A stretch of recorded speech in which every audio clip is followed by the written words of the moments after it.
More than 4-5 weeks ఆడింది కదా వంశీ బాగా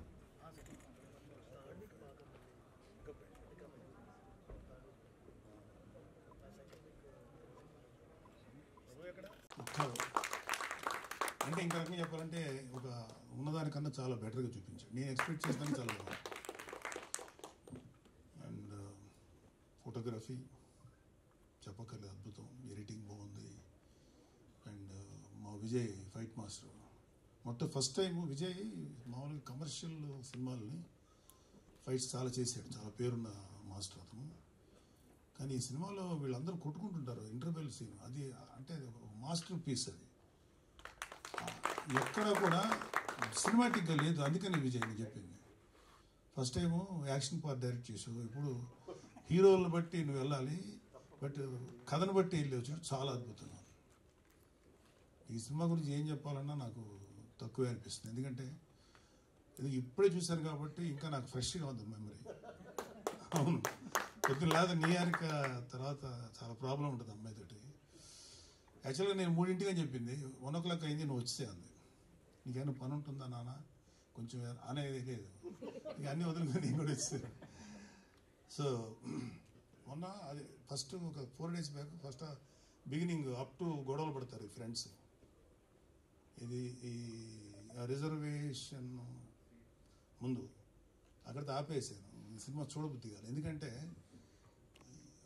ఇన్నేళ్ల ట్రావెల్లో నేను ఈ కమ్యూనల్ ఇష్యూస్ లేకపోతే ఈ కులాల ఇష్యూస్ చూసి చూసి విసుగు వచ్చేసింది. అంటే ఈ సొసైటీ ఇంతేమో, ఇంకెంతకంటే మార్చలేము అని అనిపించింది. కానీ తర్వాత సరే ఇవాళ ఫ్రెష్గా కాఫీ తాగుతా మిగతా సినిమాతో చూసాను. Wonderful Vamshi, wonderful. సినిమా లెంగ్త్ 2.5 hours కదా, 2 hours 31 minutes అన్నాడు. యాక్చువల్గా వీళ్ళు ఈ ఎంసెట్ ఎగ్జామ్ రిజల్ట్స్ వచ్చిన తర్వాత మా ర్యాంకుల గురించి వెళ్తారు. అబ్బాయి ఇడ్లీ, అబ్బాయి పేరు ఏం క్యారెక్టర్, పిక్చర్లో ఏం క్యారెక్టర్, రవియా, ఇడ్లీ మామగాడు. అక్కడి నుంచి సినిమా నువ్వు సెకండ్ హాఫ్లో జాతర ముగిసేదాకా, అంటే it is more than 70 minutes of film. అంటే ఆల్మోస్ట్ ఒక ఫుల్ ఫిల్మ్ యాక్చువల్గా చెప్పాలంటే. అంత గ్రిప్పింగ్గా ఎలా తీసాడో, అంత అద్భుతంగా తీసాడు, చాలా గ్రిప్పింగ్గా ఉంటుంది. ఇక ఎలక్షన్స్ అనే పార్టు యాడెడ్గా ఉన్న సినిమాకి ఏమి నష్టం కలిగించలేదని నాకు అనిపించింది. అది ప్రజెంట్ ఉన్నటువంటి పొలిటికల్ సినారియోని చాలా బాగా తీశాడు. ఎందుకంటే రెస్పాన్సిబిలిటీ లేనటువంటి చాలామంది నా ఒక్క ఓటుతో ఏమవుతుంది ఎవరన్నా ఇంకా అని అట్లాగేంటో ఆలోచన. ఎందుకంటే మేము ఫేస్ చేసాం అలాంటి మాటలు. అందరూ మనతోనే ఉంటారు, అందరూ మనతోనే అన్నా మీకన్నా ఎవరన్నా గెలుస్తారు అనేవాడు. నాకు ఎందుకో డౌట్ వచ్చేది. నేను ఎంపీగా నిలబడ్డాను నర్సాపురం, ప్రతి వాడు మీరే కొడతారనేవాడు. నాకు కొంచెం భయంగా ఉండేది, డౌట్గా ఉండేది. నా డౌటే కరెక్ట్ అయింది, గెలవలేదు, 3rd పొజిషన్ వచ్చాను నేను. సో ఈ 2 రాజకీయాలను చూసిన తర్వాత ఆ సినిమాలో మా జనసేన ప్రస్థానం 2019 దాకా అనుకోవచ్చు మీ సినిమాని. అక్కడ దాకా అది నాకైతే ఇంట్రెస్టింగ్ అనిపించింది.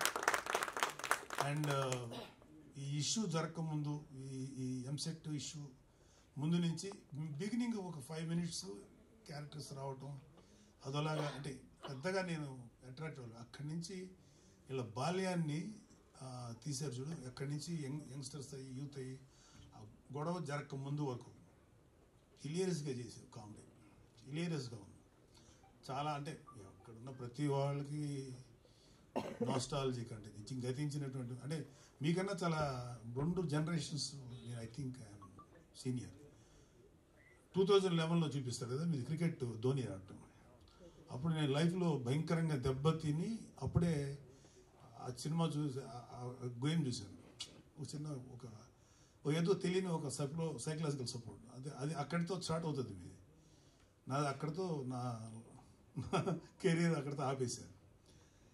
సో కానీ వీళ్ళందరూ విలియమా అతను చర్చి వెళ్తాం, ఒక అమ్మాయిని లైన్ వేయటం, అమ్మాయిని ముద్దు పెట్టాలని చేయటం, ఇంకొక అతను ఎవరు అబ్బాయి వచ్చాడా, ఇంకొక అతను రాలేదు కదా, అతను వీడియో క్యాసెట్లు తెచ్చిన క్యాసెట్లు కదా సిడీస్ తెప్పించుకొని అమ్మాయి చూడటం, చిన్న బ్లాక్ మెయిలింగ్ ధోరణిలో అవన్నీ చేశారు. తర్వాత అబ్బాయి శివ తను కథ స్టార్ట్ చేయటం, అతను ఒక ముస్లిం అమ్మాయిని చేసి సిస్టర్ అవుతున్నా అంటే కొట్టేస్తే ఏముంటుంది ఏమంటుందండి ఫ్లేమ్సా అంటే మాకు లేదు అది గేము అదండి ఫ్లేమ్స్కి ఇన్వాల్వ్ అయ్యి అంటే చాలా సరదా గడిచిపోయింది.